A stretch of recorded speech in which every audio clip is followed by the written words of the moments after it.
The circular economy is very different from what we are doing these days. You'll hear Stephen talk about this. We have an old model called take, use, dispose. And that just cannot keep happening. We are about sustainability in every aspect of life, and making the economy more and more circular is key to that. Our speaker, Stephen Menke, is really happy to share this with us tonight. If you've been watching our newsletter, we first had Heidi Sanborn to join us, an expert in EPR, Extended Producer Responsibility. She very sorrowfully had to decline. Turns out she's got a meeting right now with the Water District Commission, where she lives in Sacramento. And we couldn't keep her away from that. And then Rocky, Steve's partner in zero waste efforts here in Tucson, is at her university, where she normally is an online sustainability coordinator. But when school starts, got to be there on site. And so we're going to really get a chance to hear from Stephen in depth. He got his PhD in molecular biology at the University of Wyoming. Recently, he retired from his position as associate professor of enology at the University of Colorado. And enology, as I understand it, is a study of the science of wine. He had a long career in higher education. His expertise includes wine industry outreach, sensory evaluation, winemaking itself, even the art of lecturing, wine and food pairing. Maybe we'll have that'd be a fun event, wouldn't it, to have a wine and food pairing event sometime? Event management and molecular biology. He's done a lot of work in quality control, and so he knows what's involved in getting something to be really circular and not just a bumpy linear road to the dump. With Rocky, he founded the Tucson Repair Cafe. I think they're in their second or third year now. Third. I went there Saturday night, and we got there so late and the line was so long, we decided we would come another time. People are really interested in this help. And both Rocky and Stephen are hands-on, along with some of their professional repairers who are trying to help people fix all manner of things, from broken phones to lawnmowers that aren't working. They also recently co-founded the Eco Lizard Company. This is a reusable takeout container service. I will say, on a personal note, I met Stephen the way I'm meeting a lot of you this evening, which is on screen, a few years ago. And I just was impressed with the questions that he would ask. He never made statements or did any, grandstanding, but he would ask these insightful questions. So we had a phone call, and then pretty soon he joined the ambassadors of sustainability training that we're offering now. And after a session or two, we talked, and I said, what are your goals in the program? And the first thing he said was to be a good listener. And he does that. And now tonight we get to hear him be also a good speaker. Thank you, Stephen, for being with us tonight. Thank you, Stuart. Just quick preliminary. I am not a recognized expert in circular economy. Say that right off the bat. But I have been looking at it in terms of how it applies to a local venue. In other words, can we create jobs locally that use circular principles? In other words, take local materials, make them into local products, sell them locally, recycle whatever, or reuse, break down, reuse whatever is left over, without having to go out to the global economy, where economies of scale are the operating principles, and for better or for worse. The second comment I'll make is that it was Colorado State, not Colorado University, Stuart. But most people make that same mistake. They don't realize there are two universities in Colorado. So I'm going to just go ahead and start sharing the screen, and you feel free to ask questions when you want to. Otherwise, I'll stop about every 5 to 10 slides and ask you if you have any questions at that point, or you can put them in the chat. So I'll see if I can get the thing up here. And I will watch the chat box. So that fails, just raise your digital hand. Can you see it? Yeah. Okay. So we've entitled it Zero Waste, the Circular Economy. And this is from some of the writings that I was doing to make my local circular economy roadmap. And Rocky said, it needs a lot of editing. It needs a lot of work. Let me help you. And so anything that looks nice, that's her job. She did that. And she's also a great editor, helped me clean up a lot of things. So anyway, what is the circular economy and how do we get there? So we're going to go through a comparison of linear versus circular economy, look at how we transition. We'll end up with a few circular economy success stories, and then an idea of what you can do to participate in circular economy efforts. So what is the circular economy? Well, let's look first at the linear. As Stuart said, this is the predominant model first that we're doing right now. So we're taking raw material, usually mining, or harvesting from land and water. We are then producing products from the raw materials, and we're using them. And quite often now we're disposing of them as non-recyclable waste. In other words, they're just going directly from product into the waste stream.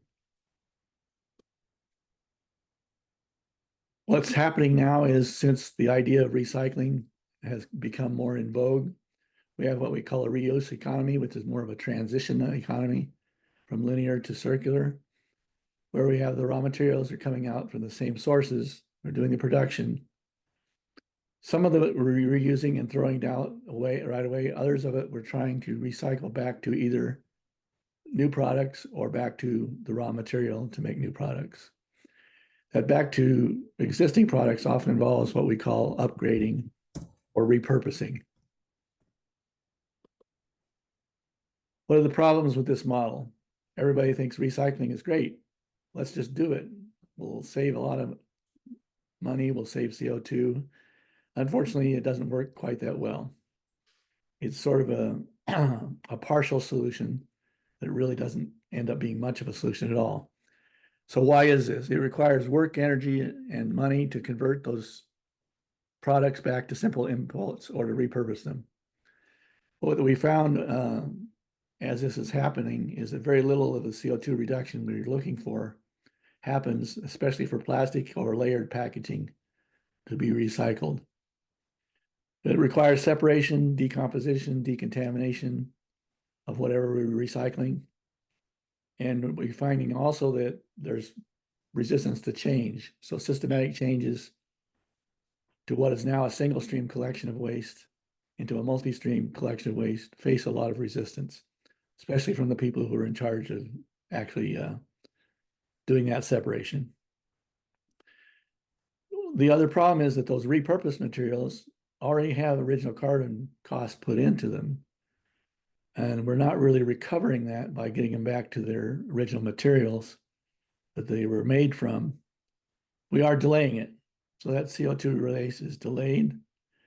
One of the side effects of this, however, especially with recycling of plastics, is that since we're recycling it, no, we're not worrying about making new ones. Well, we can always just recycle it. So what you're end up happening is that the plastic industry is actually increasing its total production. And they're using recycled material as part of their recharging of their materials, because it gives them a good face to the public, and it gives them a second stream of inputs to put in that's maybe handier for them. The big problem with recycling plastics is they're contaminated. And then they're mixed in with the new plastic, so that the new plastic becomes contaminated during the recycling process. Recent studies have shown various amounts of those contaminants. sometimes up to 1,500 different contaminants and some recycled plastics. Many of them toxic, many of them are volatile or soluble, so they're not going to stay in the contaminated product. So this becomes a big problem, and we want to move really to something that's more circular.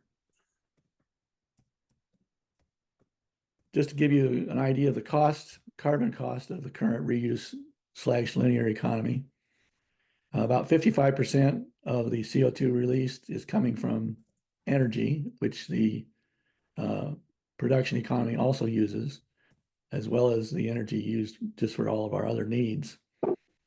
And so that becomes the major thing that the politicians are worrying about and can do something about on an international and national level. However, about 45% of the carbon is involved in the production of the items that could be recycled.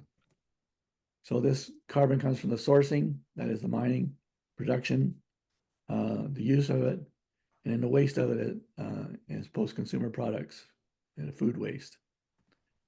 We hope we can reduce this by transitioning to a circular economy.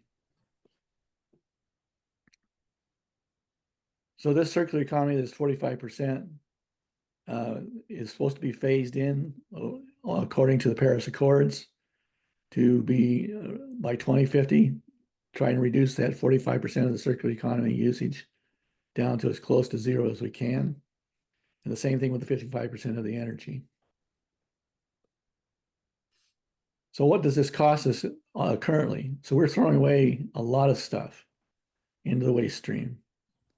And we think that some current estimates are probably not too far off, maybe too high, too low, but there's at least a $4.5 trillion economic opportunity that we can do by avoiding the waste we're having and getting it to be a more circular economy. We think that'll stimulate business growth along those lines and create new job opportunities. People worry about transition to a circular economy. Well, everybody's going to lose their current jobs. That's what retraining is for. And the idea of retraining starts with the idea that, yes, there is a need for this. And what we're finding is that there is a need and that companies are recognizing that current conditions of ever accelerating CO2 and warming are causing so much damage to societal institutions that we're going to have to do something about it. So they're actually starting down this track, and we hope to encourage them. So what is a true circular economy? So the ideal circular economy would, you start out with those raw materials, which you still have to get from mining, hopefully better mining methods than we used to, because we are going to impose more costs upon these guys for their wasting of the environment. And I was hoping that Heidi would be able to talk about extended producer responsibility all the way from mining through the use of the products, but I'm going to leave that for another time because I don't think we have time to cover it and what I'm going to cover tonight. But it's kind of the key to how this whole thing can work is we have to have the true costs taken into account. And extended producer responsibility is a way of accounting for true costs. And it also then goes into what I am my big feature in life, which is quality assurance. So quality assurance at its truest form says we're taking the system, looking at all parts of the system, how they relate to each other, and figuring out what the best overall working methodology is for that whole system. And then we look at the system each time we use it, and do we need to rework it and readjust the parts? But anyway, the circular economy, so raw materials, production, almost all of it goes back into being recycled back to raw materials. And recycling does not mean recycling contaminated material. It means separating out all of the components back to what you need to make the original product from the raw materials. So there's several ways of looking at this. This is one that has come out from the Metabolic website. There are several different versions of the 7 pillars of the circular economy. So you can see we have materials, energy, waste, biodiversity, society, and culture, health, well-being, and the value that's generated beyond just the financial value. In other words, does it make us feel good? I'll let you guys play around with this if you want to. I'm not going to go into it in much detail right now. So this fits into what we call a globally systemic model. And this is taken from metabolic as well. This is also taken from the Ellen MacArthur Foundation. This original idea of how all of the parts of a circular economy would work. So you can see that this being divided into two streams. You have the mining and materials that are going into product production on one side of this. Then you have the organic, that is farming and fishing, that are going on to the other side. So the whole idea is to get down to what we're looking at the bottom here, which is energy recovery and keeping it out of the landfill. Energy recovery right now is saying, yeah, let's just burn it. But true energy recovery would be saying, we're going to take these products and get them back into one of these streams. Okay. In other words, we're not going to make a plant to burn plastic, but we'll recover that energy through decomposition back to the original materials. Now there'll be some energy input to do that. That's one of the problems we run into in terms of cost. Any questions so far? Stephen, Yeah. can you explain about these two, the blue and the green? It looks like the green is saying that you can feed stuff back into the ecology, the ecosystem, and that will be the circularity accomplished. Or we can feed it into a mechanical industrial system of recovering materials. Is that right?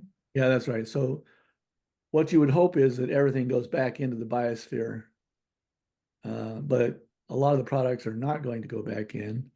They're going to become food waste, for example.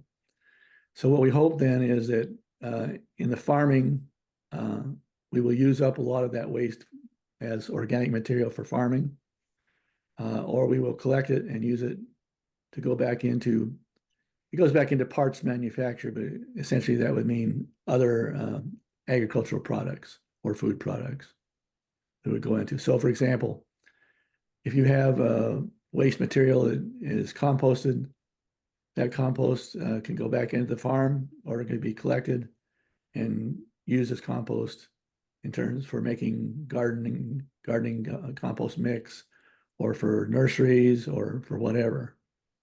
So that would be where it's going back into manufacturing. Does that answer your question? Yes, I'm guessing that the blue side is harder to manage or to institute than on the green side. Not necessarily. We seem to be equally good at wasting organic material as we are at wasting mineral material. Oh. The process of getting things back into their original components on the mineral side is harder because you have to put in more energy and effort in order to break it down, either physically or chemically, and then purify it. Yeah, we have a question. That's Frank? right. Right. Can you hear me? Yes. Good. Right. I wonder, hope this isn't a dumb question, but are there presently commonly used plastics for which no non-plastic replacement exists? Well, I'd say yes and no. Yes, because we have gone that way.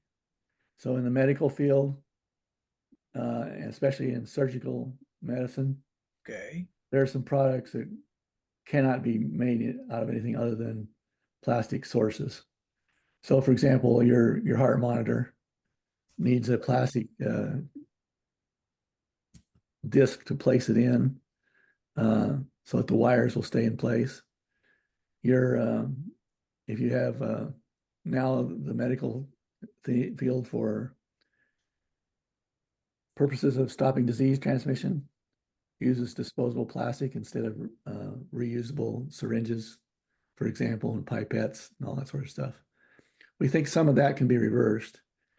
There are going to be some uses in both industrial and medical uses where plastic is just a superior material and cannot be replaced very easily. Although there is a lot of research going on right now to see if many of those plastic parts can be replaced by something that has the same characteristics as plastic, but is much more able to be biodigested or broken down by enzyme action. Thank you. Any other questions? Okay, I'm going to go on then. So we've got quite a few more people on. So I'll try not to take too long here. Oops, I seem to have lost my.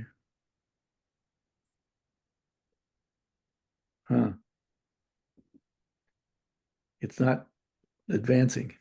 Uh-huh. So two things. One is you can search around, try move your mouse to get it going over your slideshow again. And if that, yeah, and then hit what would be advancing it. If that doesn't work, I would suggest closing out. There we go. Got Okay. it. Whatever I did worked. I don't know what I did, but it worked. Okay, so how do we transition to this circular economy? And what are the effects of it? So the idea of transitioning to a completely interconnected global circular economy, which is the ideal solution here. We want to have the whole world participate in this if we can. And what are the results of that?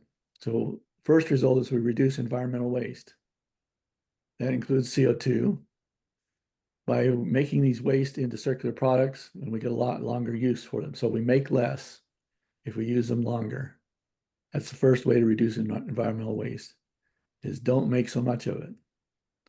It's a little harder because we keep expanding our population, but that's another thing we have to deal with, is how do we have a world with ever increasing population and still try to reduce our use of materials.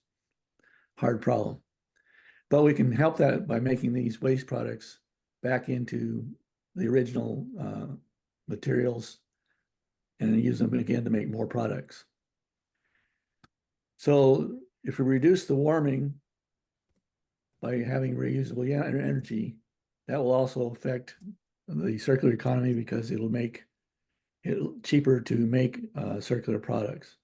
If our renewable energy essentially is cheaper than fossil energy at the moment, and probably will continue to be in the future. The other side effect is we greatly reduce the waste that we have. So that's plastic waste in the ocean. That's the acid results of runoff of minerals from industrial production and from CO2 coming back into the ocean and making it more acid. Fertilizer, nitrogen coming back in, get algal bloom and other effects. Although a lot of that nitrogen ends up falling to the bottom of the ocean with metals attached to it. So maybe that'll be useful in the future if we don't think that the environmental results of undersea mining are worse than what we get out of it. So some of this example of where we can greatly reduce this is by having things like green chemistry. And I know chemists are, everybody says, oh, they're the evil guys, and they are, but they're also could be part of the solution. So there's a whole field of green chemistry, some of which is being propagandized. Other parts, they're actually doing some real stuff to make chemistry a lot more recyclable.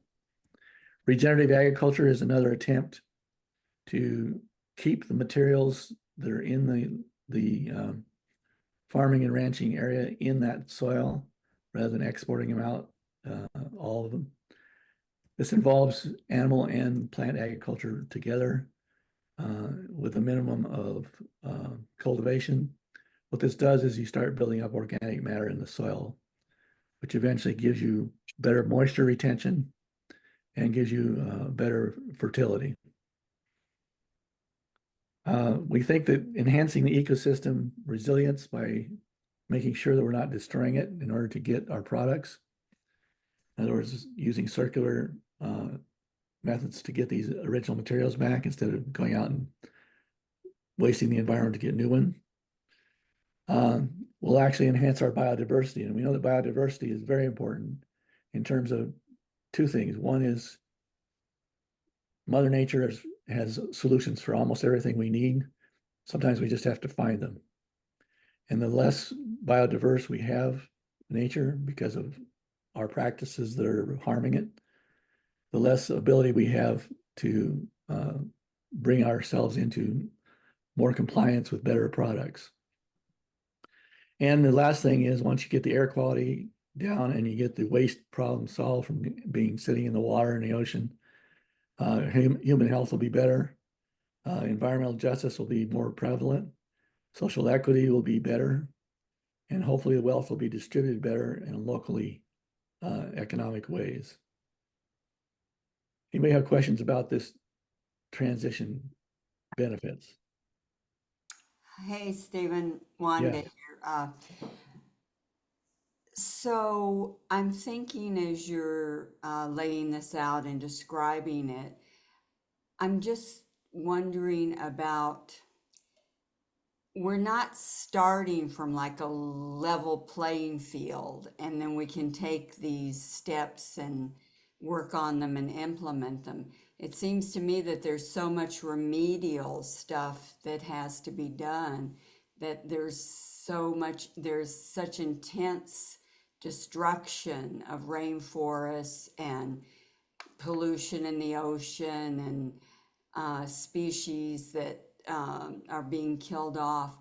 Like, how do you deal with that and get this circular new paradigm started? Do you Okay, have Art, I'm sorry. insights into that? Yeah. So I think there are two things that have to happen. One is that the problem has to be recognized, which we went for years with people denying that it was there, especially some of the people such as fossil fuel industry who are major causers of this. And that's because we have an economy that works on short-term benefits for the companies. And there's no other way to put it.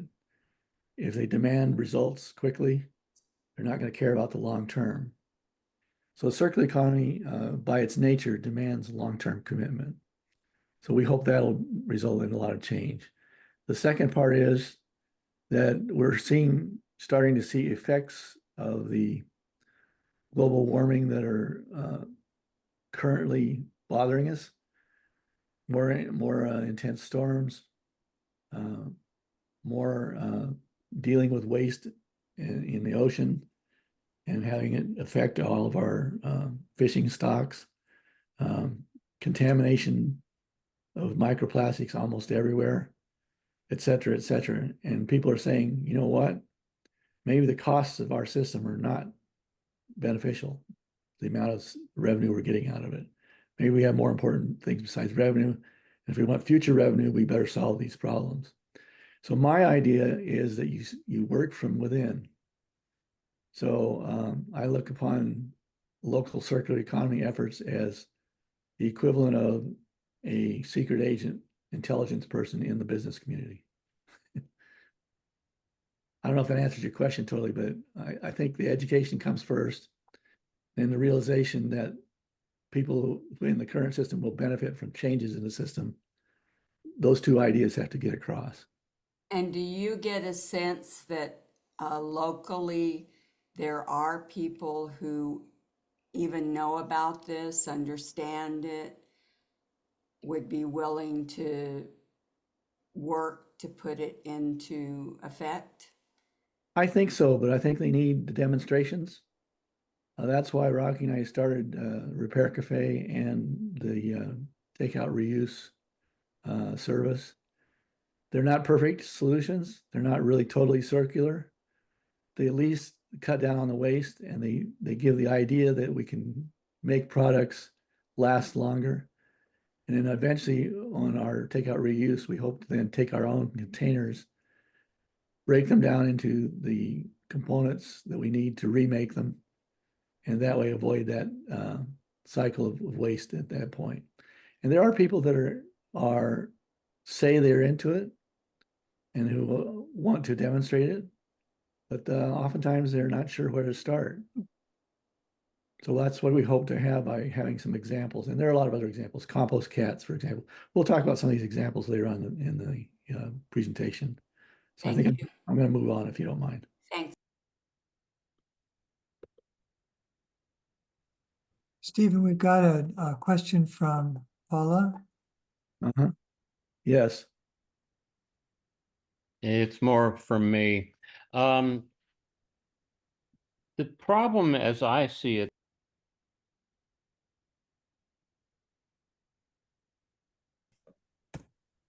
Are you We still there, lost you. Trace? We lost you, Trace. can you hear me now? Now we we can. Okay. The problem seems to be that the economic system rewards people for all these short-term practices. It's not clear to me that we can change the practices without changing what you get rewarded for. Any thoughts on what we need to do at the nitty gritty of the local economy to change things? Yeah, I have a couple ideas.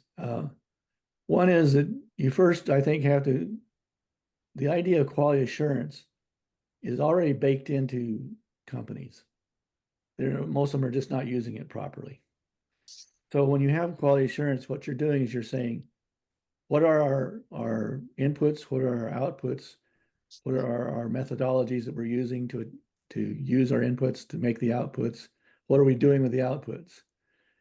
And once you start looking at that, you begin to put a value on each of those inputs, outputs, and methodologies. That value then has to be put into context.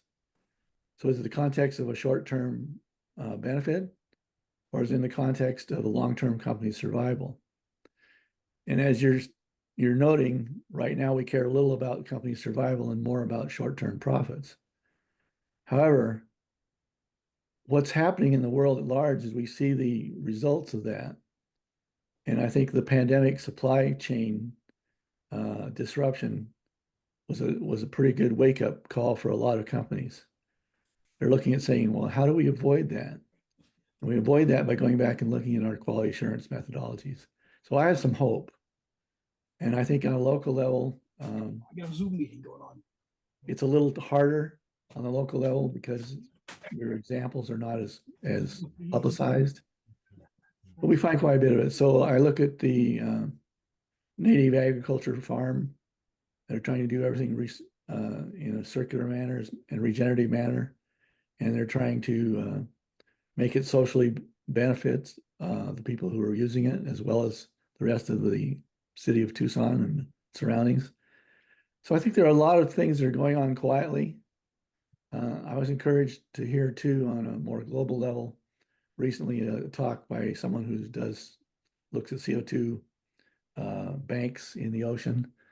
And she said a lot of this is actually happening. A lot of the energy structure is actually changing. We're putting out less CO2 in the US than we used to.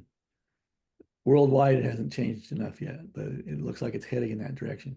So I think I'm a little more hopeful, Trace, that people will say, yes, we made money the old way, but we can make money the new way and not destroy everything. Hmm. I'm an optimist. Okay. So how do we get there transitioning? So as we went through the ideal, it was a completely closed resource loop with no waste, everything reused. Optimized is how do we get there? We're not ever going to get the ideal. What percentage do we aim for of getting this circular economy? I believe that this is a transition we need to work on. So we're saying the idea by 2025, 2030, 2035, 2040, 2050, having quantifiable goals of how much of the circular economy we get accomplished is the secret to that. And that's the secret to a good quality assurance system. is you don't try and solve your whole problem 100% up front. You set a goal, and then you evaluate how you're getting that goal, and then you set the next goal, etc. So the first thing we do is get the low-hanging fruits. So that's why Rocky and I looked at the takeout thing, because we know that every time somebody does takeout currently, there's either styrofoam or plastic that goes into the waste stream directly. So at least by reusing the container, by cleaning it in a cost-efficient manner for the restaurants, and letting the restaurants not having to bear it, but the customer bear the cost, we think we can get people started on this idea and do the education process as we go. Where is our percentage by 2050? I think realistically we could get to 70% if people start buying into the idea as they're starting to buy into it now. 50% is the stated goal. I think 70% is achievable. Eventually, if everything went right, maybe we could get to 90% sometime in the future. That would also depend on social and factors like population growth and wars, et cetera, that we don't have a lot of control over at the moment. So in order for this to happen quickly, in order to get those goals, those short-term goals, translate into long-term goals eventually, we have to work on all the levels. So globally, there are things happening right now in terms of energy, turning to recyclable energy. This is happening also on a national level. Infrastructure Act is an imperfect but a good step. Regional is a little tougher. We find that utilities, for example, are in control of regional energy, and oftentimes companies are in control of regional production. So equitable distribution of those companies, how they resource and how they use their waste and how they distribute their products. The main thing to do is eliminate the excess transportation. So economies of scale have to change a bit on a regional basis. Locally, we think that, as I said before, if you have small enterprises that don't try to become huge enterprises, but reach a sustainable level where they still make money, but they employ more people, and they make a circular product that's used locally and benefits the local system, both in terms of the production, lack of waste, and the social equity, that's a big part of how it will eventually get accomplished. But we have to have all of these levels working at once. If we did this, we could probably cut out 3.7 billion tons of CO2 by 2050. That's just an estimate. MacArthur Foundation made that. So what are the drivers? And we'll talk about this a little bit. So these small entities that are operating from cellular principles end up with equitable economics, environmental conservation, social justice, and they have to be achievable at a sustainable scale. What is that scale? Is it $500,000 worth of product and 10 employees? Is it 2 employees and 100,000, but you make 10,000, et cetera? Who knows what that scale is? It's going to be a little different for each business. That will maximize the local efficiency in terms of the inputs and in terms of the jobs and social equity. If we have most of these products locally produced and we avoid the transportation and the supply chain problems that come with scaling. Local consumption needs to be distributed where the workers live. It'd be really nice if workers could work where they live, use the products in their own house or in their own business or in their own social atmosphere, and eventually use only recycled feedstock. That is, take the materials that are there and completely make them into circular inputs again. Waste cleanup processes, for example, going from single stream to multi-stream sorting, it's a good start. The whole thing about this is you have to have a plan. So the research and design and development of the circular enterprises has to be done both on a local, regional, national, and global level with the idea of how does everything relate to each other? How does the system work as a whole? And what do we want that system to do? How do we make it do that?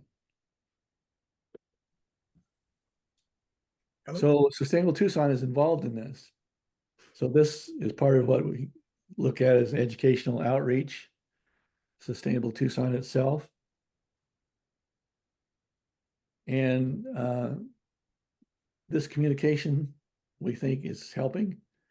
I know you guys involved in Sustainable Tucson for a long time feel sometimes less hopeful than I do because you've been at it for a long time and you've experienced the resistance. But I think it's been a seed that is still germinating, and I think it will continue to do so. The idea of having a community map, I think, is something that we would like to do in the future with Sustainable Tucson. So we know that who has what for donation, exchange, and repair, and for reuse, or for recycling into original materials. Things like the Repair Cafe are part of that initial step. Compost cats doing their composting and other people doing composting, eliminating food waste. A lot of food waste now also, instead of going in the trash, is going back to social equity in terms of somebody else using it, being given away to people who need it. Businesses and institutions, we think that they are a key. They're in the business right now of producing a lot of the problems. There's no reason they can't be part of the solution to those problems. So we think that encouragement of businesses to get involved in more circular ideas is part of Sustainable Tucson's mission. And we think that they need to encourage and support businesses that do this sort of activity. So Trace will like this one. Neighborhoods is where all the work is really essentially done. So if we can do these circular practices in the neighborhood and create jobs in the neighborhood and stores and businesses in each neighborhood for everything everybody needs, you eliminate the waste and you improve social equity. Unfortunately, you have to change the way people are doing things now, and there's a lot of resistance to that. The idea Sustainable Tucson has been really supporting compost gardening and with water management, promoting use of water in the best way in the desert and growing things in the desert. The gardening, Tucson Community Gardens program, which we help support. All these efforts all work in a systemic way to create a more equitable system. And then the last part is educate your children. I hope we can get something with Sustainable Tucson in the future that says, how do we do this to share this with children? I know we've made some attempts.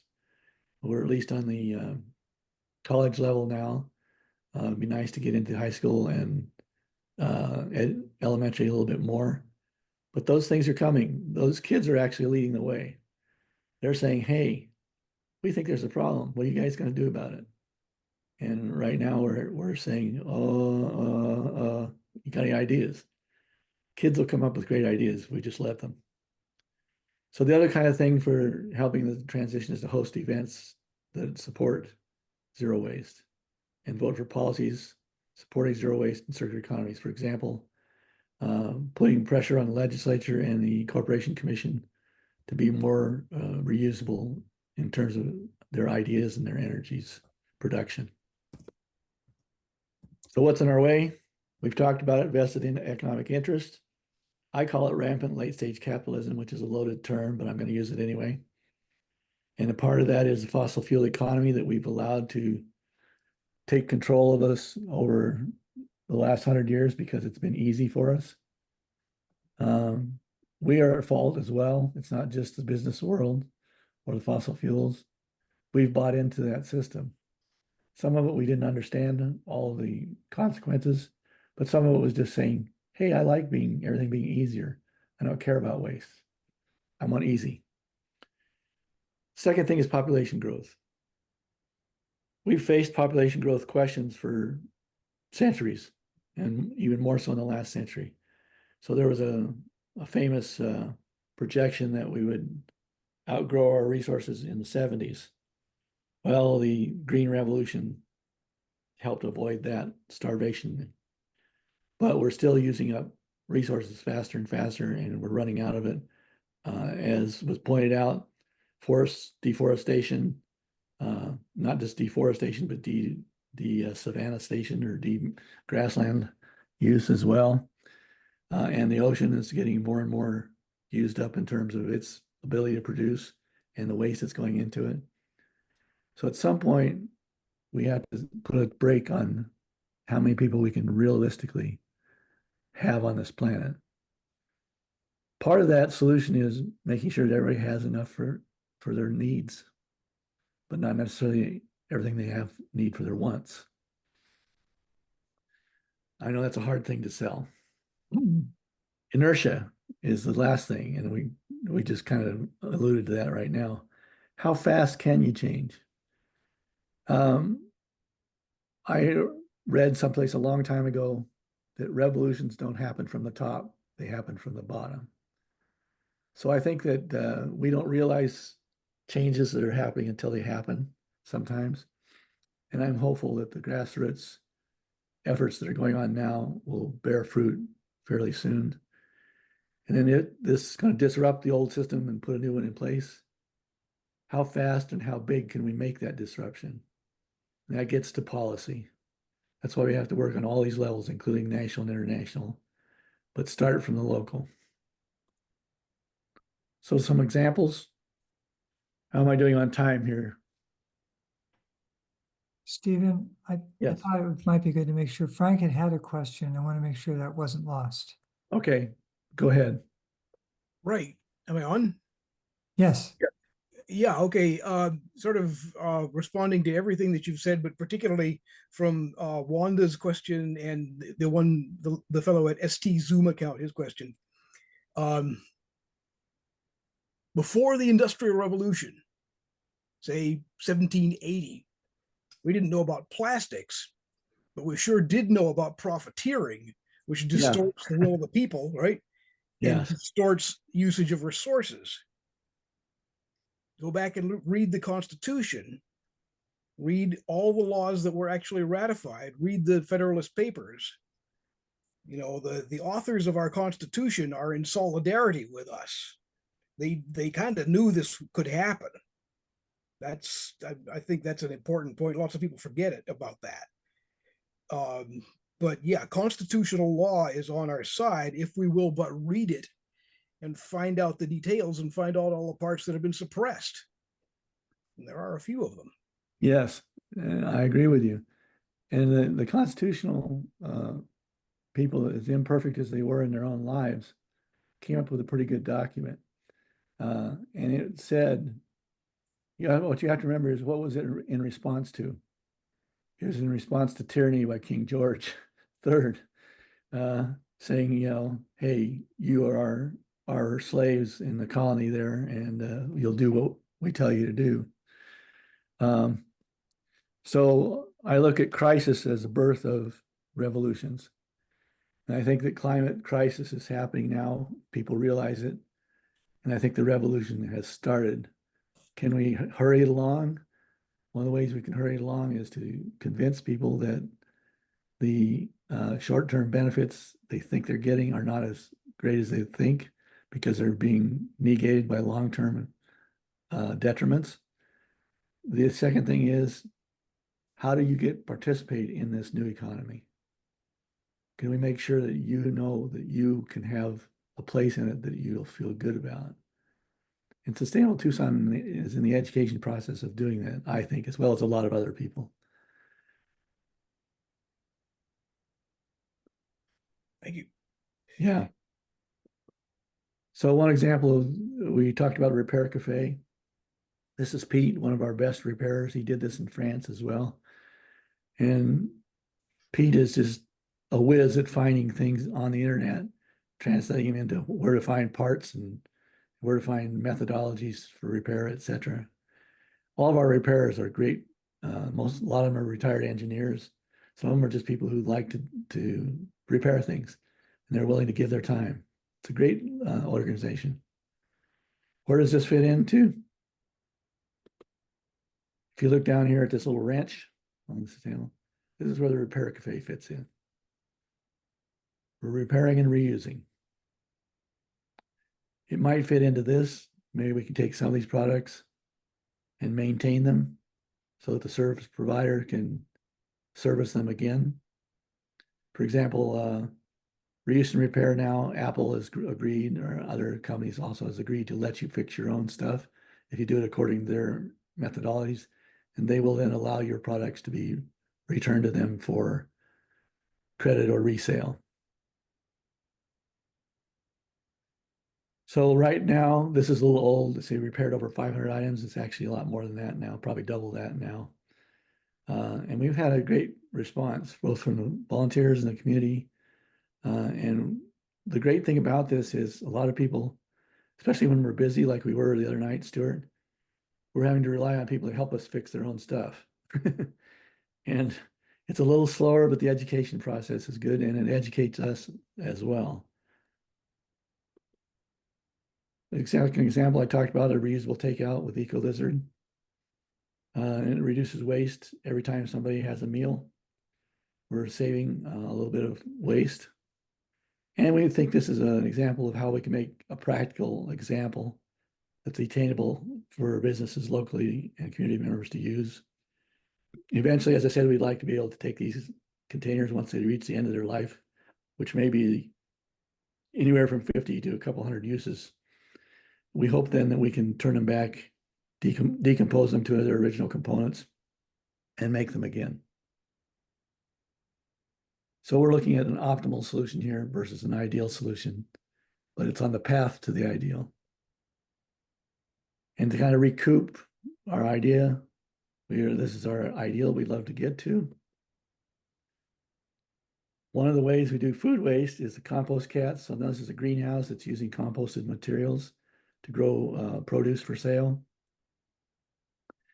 Compost cats have diverted about 20 million pounds in about 10 years. They do have a program that you can sign up for, and they also have a program with the city and businesses. It's had fits and starts in terms of how to implement everybody getting their compost there and handling the scale of compost that's needed, but they're working on it. So if you're interested in that, or you want to find out how you can compost something there that you might not be able to compost in your own yard, get a hold of them. The other thing is composting your own. And it's not that hard. The main problem you have is making sure you have it in a closed container that you can turn and wet and keep the rodents out. Another example of Local First Arizona, which is their operating principle is we want businesses to benefit everybody locally and produce everything locally and use local inputs as much as possible. They're not perfect about it, but they do have a green business program, which Sustainable Tucson has aided in helping develop. And there's also another organization called Arizona Forward, which is a little more business oriented, but they are also looking at how do we make ourselves more circular and green.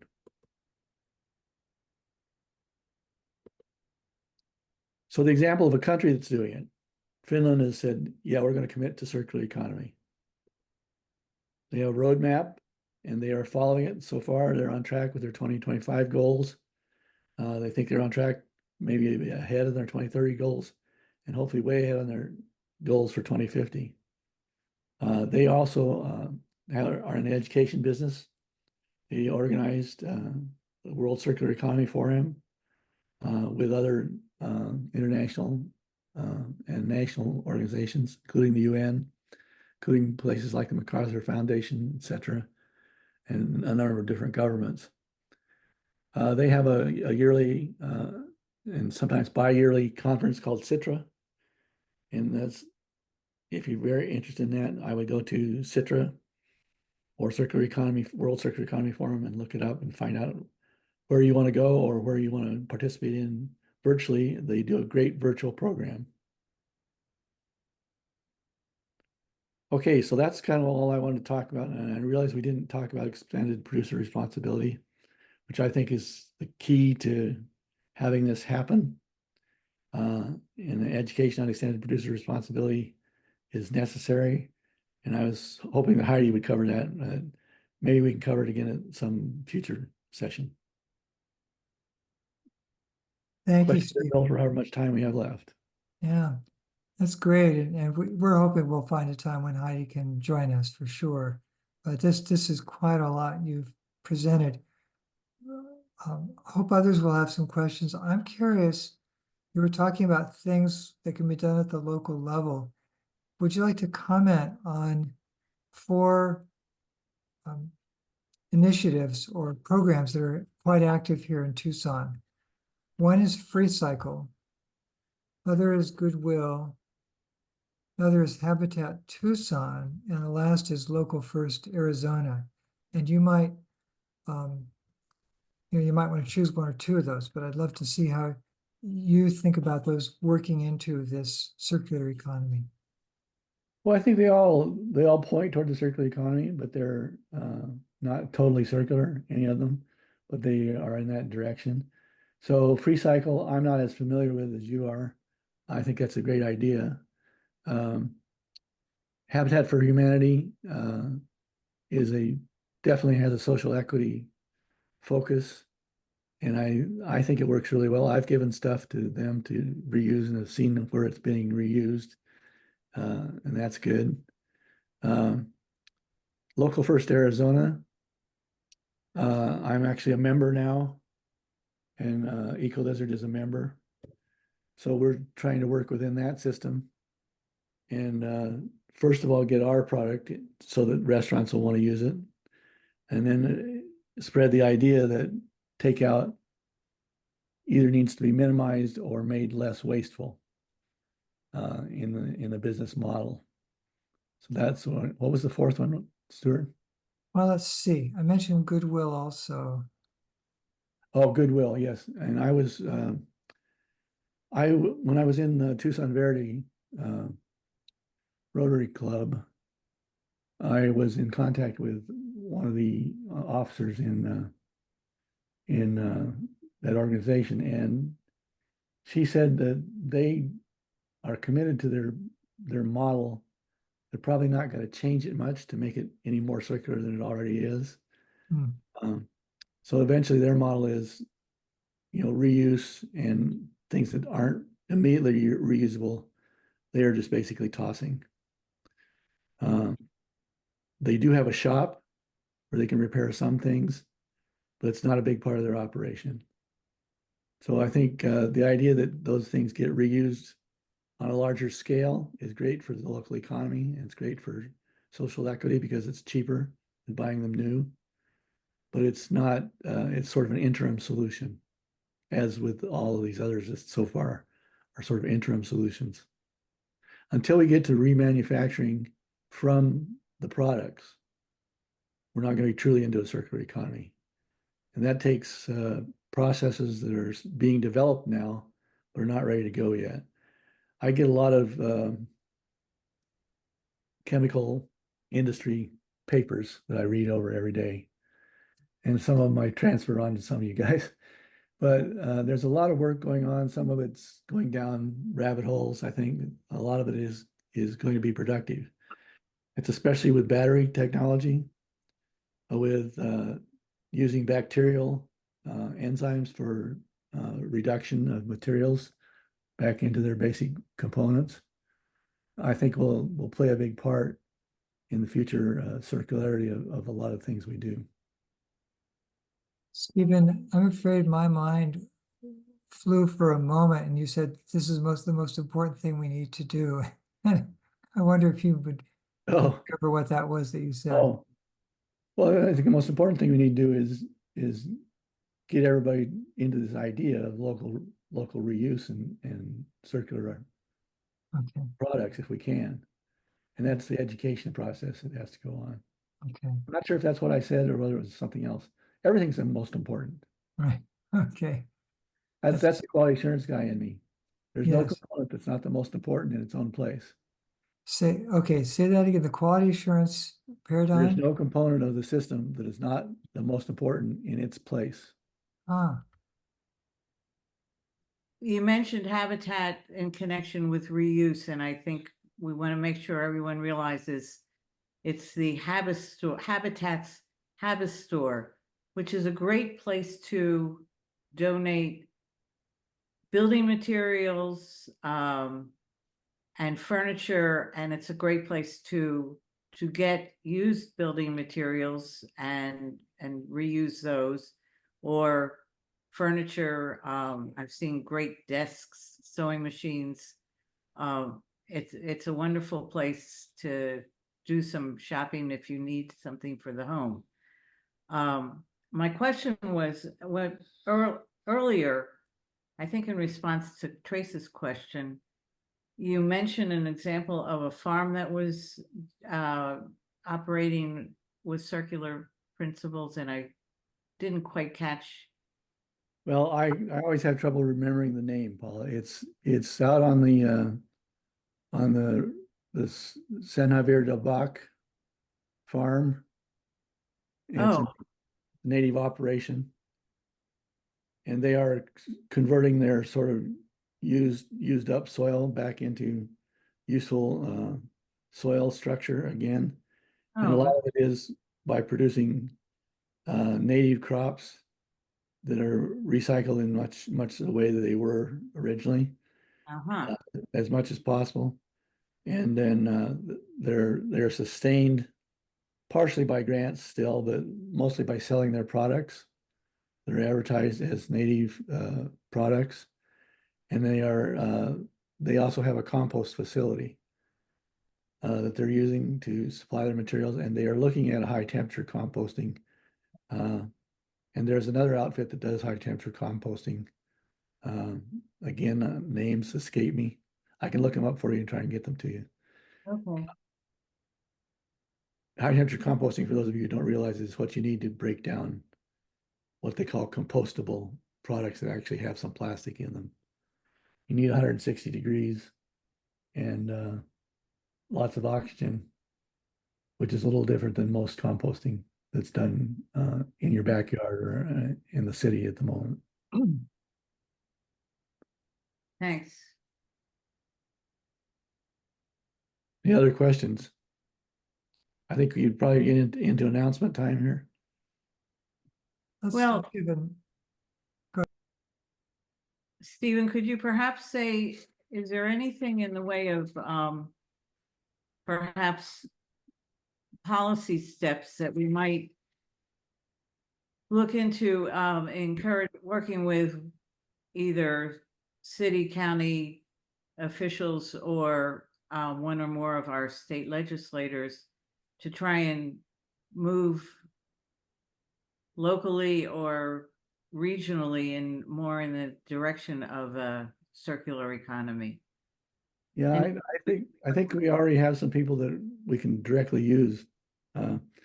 So I look at Sierra Club as a legislative outlet.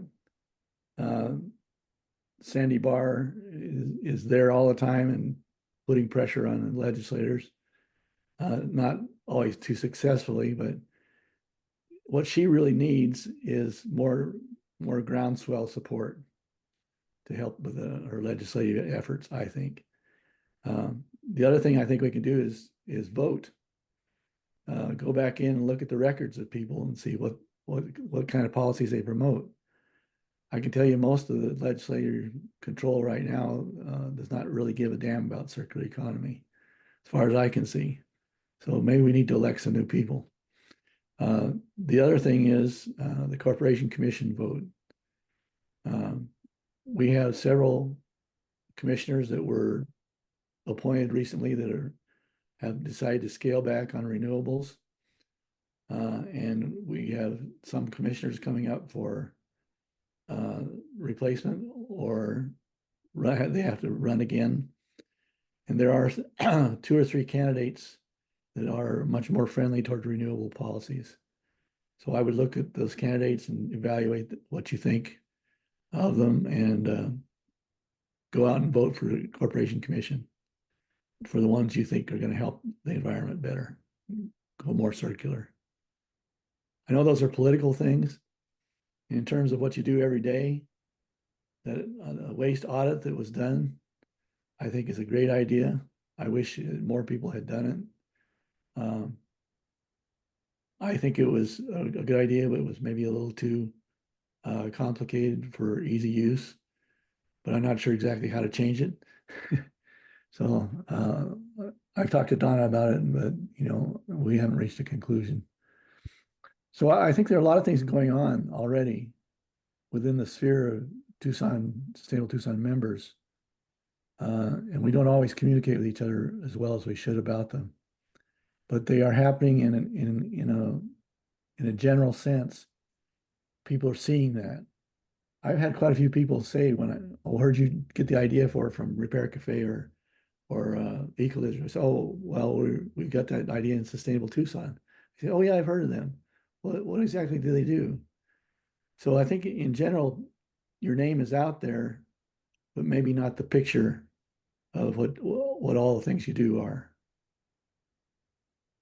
Stephen, I will insert not a question, but a comment to follow on that. There are quite a few people present this evening who I hope are hearing what you're saying. You are quite openly inviting people to help you think about how do we up the policy impact of what we're doing. How could we change this zero waste audit so that it's more user friendly? These are all real problems that are all solvable. And I imagine there's more than one person here who actually could contribute to a conversation on these or other topics. So I really encourage you. Stephen's got his email up there. Trace at sustainabletucson.org. Paula at sustainabletucson.org. So we definitely invite input, questions, ideas. And I look at all my emails, even the junk, make sure I don't miss anything. So except when I went on a trip for a week and then I had over 1,000 junk emails, and I thought, well, okay, I'll risk losing one or two, because usually the junk separation is pretty good. But I may not answer the same day, but I will get back to you. And thank you guys for giving me this opportunity. This is something that's important to me, and I love to talk about it. And it's too bad that Rocky can't do it because she's a more effective communicator than I am. But that's the way it goes. She missed out, and I had to carry the ball.